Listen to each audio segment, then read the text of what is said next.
for the Disability Advocacy Futures Program for the 23-24 Special Purposes and Projects and Sector Development. In the room, I have Milka and James. And also from the DCJ Grants team, I have Mimi and Tracy. So we just have a few little housekeeping rules. If everyone just wants to turn their cameras off and their microphone and mute themselves, please ask any questions in the chat or raise your hand at the end of the session. And if there's any unanswered questions, we'll be taking on notice and we'll share it with all the stakeholders here today. I also like to do an acknowledgement of country. I'd like to acknowledge the traditional custodians of the lands we are all meeting on today. I pay my respects to elders past, present and emerging, and celebrate the diversity of Aboriginal peoples and their ongoing cultures and connections to the lands and waters of New South Wales. I'll also acknowledge and pay my respects to Aboriginal and Torres Strait Islander people joining us here today. So now I'll hand off to Tracy Duncan's team from the DCJ Grants team on how to apply for the DCJ Disability Advocacy Futures Program grant through Smarty Grants. Yes, good afternoon, everybody. My name is Tracy. I work in grant design and support for DCJ. I'm hoping some of you may be familiar with grants processes and have used the Smarty Grants portal before. But if not, please don't fret when you log in. There's lots of support available on this form and on the whole site. You'll find there's links to Megan's team, to my team, and also directly to the Smarty Grants support team. So please don't hesitate to reach out if you have any questions or issues with the form. So this is what you'll see when you log in. If you have a login already for the Smarty Grants portal, then you use the same login.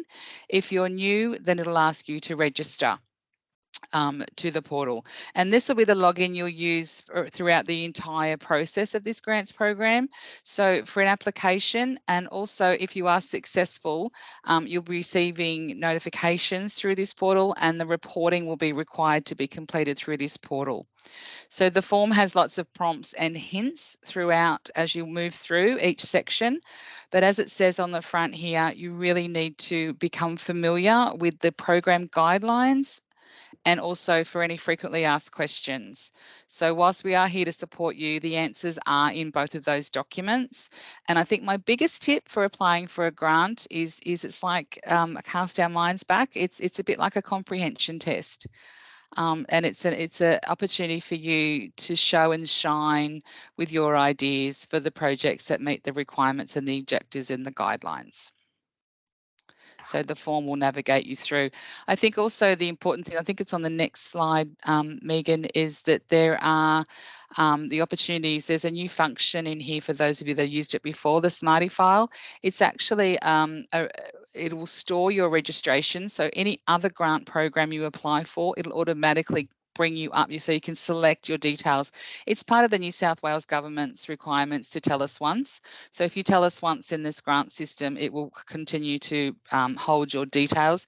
You can also manage to apply, register different authorised logins and different people from your organisation if you'd like to do that as well. And then you can save as you go when you fill in the form. I think the most important thing to remember that once you have submitted your form, you will receive a confirmation email to say that form has been submitted with your application number.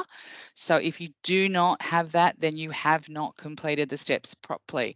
So you can save as you go and fill in as you go and make changes up until the time you have submitted. Once you've submitted, no changes can be made. But if you do wish to make anything different, you can actually contact us and we can withdraw that application and you could start again, but we can't reopen it or re-edit it a submitted application. Does anybody have any questions around Smarty Grants at this stage, or we hold them to the end? Yeah, we might hold them to the end. Okay, great. But look, it's a great system, and there's a lot of upgrades going. I mean, for those of you that have used Smarty Grants, this is a new function, the Smarty file, and it's going to be enhanced again in a couple of months, where you'll be actually be able to load in standard documents like your public liability insurance, which is a mandatory requirement for every grant program across New South Wales.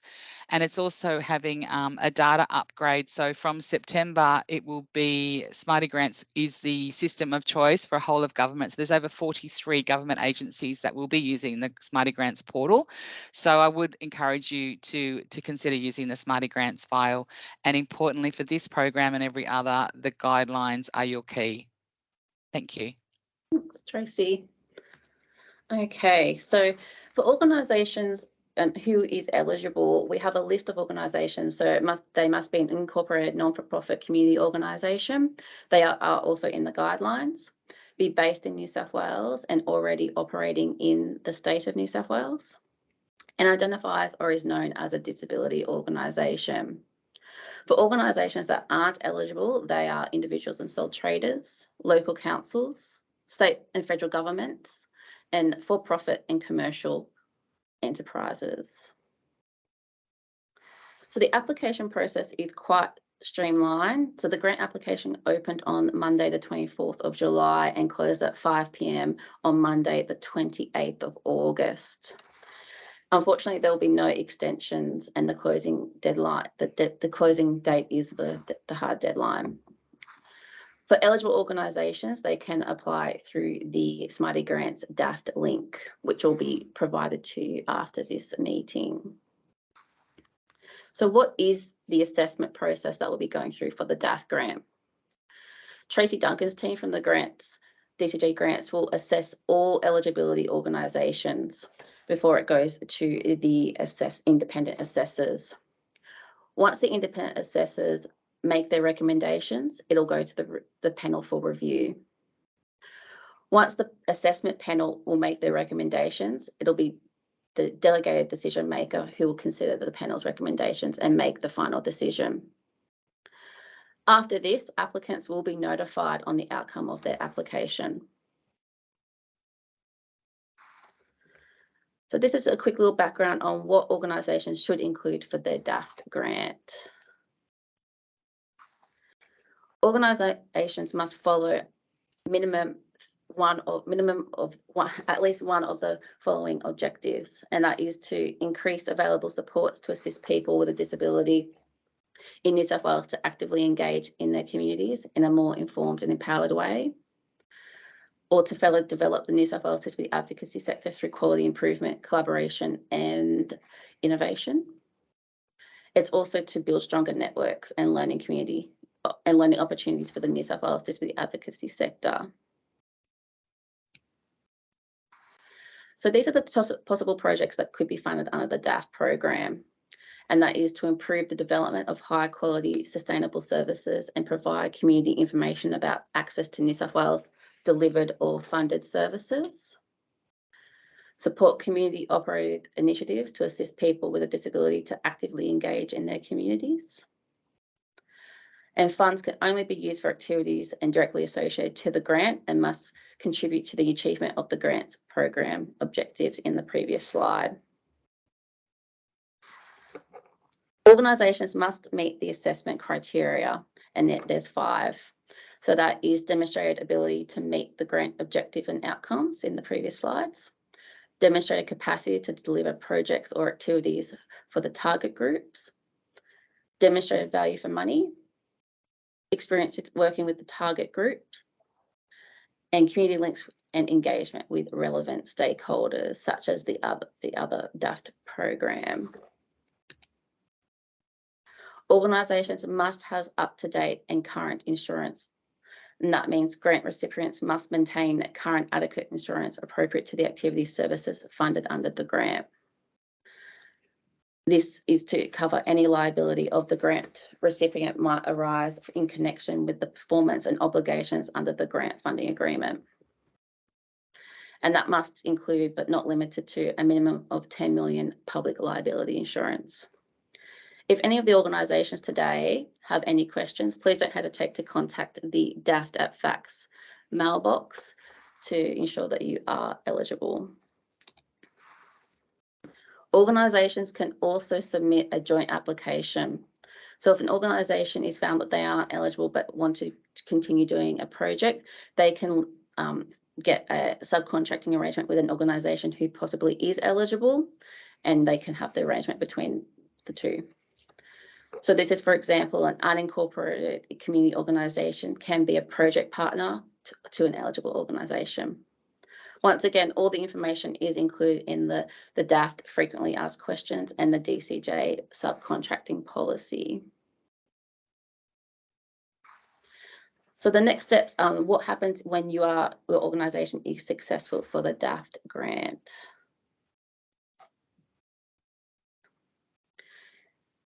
Successful applicants will receive a grant funding agreement and acquittal for the grant and will be managed using Smarty Grants and DocuSign. Successful applicants will receive electronically via DocuSign for grant funding agreement, are required to sign and return the forms within 2 weeks of receipt. And agreements can only be signed by authorised officers of your organisation. It is the applicant or the organisation's responsibility to carefully read the terms and conditions of the grant funding agreement, together with the program guidelines and the grant application. The agreement using correct authorised signatories. Once you've received your signed grant funding agreement, DCJ will countersign the agreement and return the countersigned agreement to you via email. Any variations to the grant funding agreement must be formally requested and approved in writing, and failure to do so may result in the withdrawal of your grant offer. But as always, if there's any questions regarding variation or your funding agreement, please email the DAFT at fax.newsouthwales.gov.au mailbox. Successful applicants' obligations are any variations, as discussed in the previous, must be approved within writing before any additional works can take place. All funds must be spent by the 4th of October 2024, and you're required to submit a midterm report and a final report. The midterm report will be due in April 2024, and the final report will be due in no later than the 4th of November 2024, along with your acquittal. And it's a requirement that all financial records related to the grant expenditure and acquittal be retained by the committee of the organisation for at least 7 years. This is also a timeline of the DAFT grant. So the DAFT grant opened on the 24th. We're holding the information briefing today. As discussed, the grant closes on Monday, the 28th of August 2023 at 5 p.m. And throughout September, there'll be the assessments and advice around the outcome of your application. In October, the project will commence with the payment. A grant announcement and publication will also occur. In the previous slides, that we also will request for a midterm report in April 2024. And in October 2024, the project will wrap up. And finally, in November, the final report and financial acquittal will be due through Smarty Grants. So that is it for our time today. If anyone has any questions, please turn on your camera, raise your hand, or put your questions in the chat. Cecile. Yep. Can you just? I've just got a hand up. Yep. So Cecile. Hi. Yeah. Thanks for that. I suppose the deadline of the 28th of August. I'm just wondering, like, unless it opened earlier, I know we weren't notified, I think, until was the 1st of August. So sort of 8 days after it opened, and just yeah, any thoughts on that as to why? I'm happy to take that, Megan, if you like. So all New South Wales grants are listed on the New South Wales Grant Funding Finder. There is no automatic mail-out notification system any longer. So organisations must be following the Premier's legislative requirements that every funding of New South Wales is listed on that Grant Funding Finder. So it was listed and open on that date, as well as it was listed and open on that date on the DCJ service provider grants page as well. So we just aren't able to manage service provider databases and emails any longer. I mean, we do email our networks where possible, but that's why the legislation came into play in May this year under the Premier's guidance that everything had to be listed up there on the day it opened. And it also is a legislative requirement that all successful applicants are listed on that same website within 45 days of offer of a successful Yeah, no, and I grant. appreciate all of that. I suppose to the providers, as in the advocacy piece, like we were told several times by DCJ that it was coming and would be notified when it was going to land, so to speak. So, but that's fine. Like it's still a decent timeline. But there was a lead up around it Yeah, being absolutely. communicated. Yeah. And it has been a little bit clunky between the new minister's appointments and the portfolios. So absolutely, and new media advisors in those cabinets. But we have followed the legislative requirements to have it up there, and it is something that we're regularly sending out to service providers through our hot topics nominations and invites and newsletters that are sent out in general through DCJ. That information is available on those sites. Thank you, Cecile. Thank you, Tracy. No other questions. No further questions or through the chat or to raise your hand? Okay. All right. So we really appreciate your time today. As always, please email the DAFT at fax.newsouthwales.gov.au mailbox. Alternatively, you can also contact the SPC grants team. Their contact details are available as well regarding your eligibility. And just visit the DCJ website to find out more about the Disability Advocacy Futures Program grant and apply through Smarty Grants. All right. Well, thank you all, and you have a lovely. Oh, Cecile.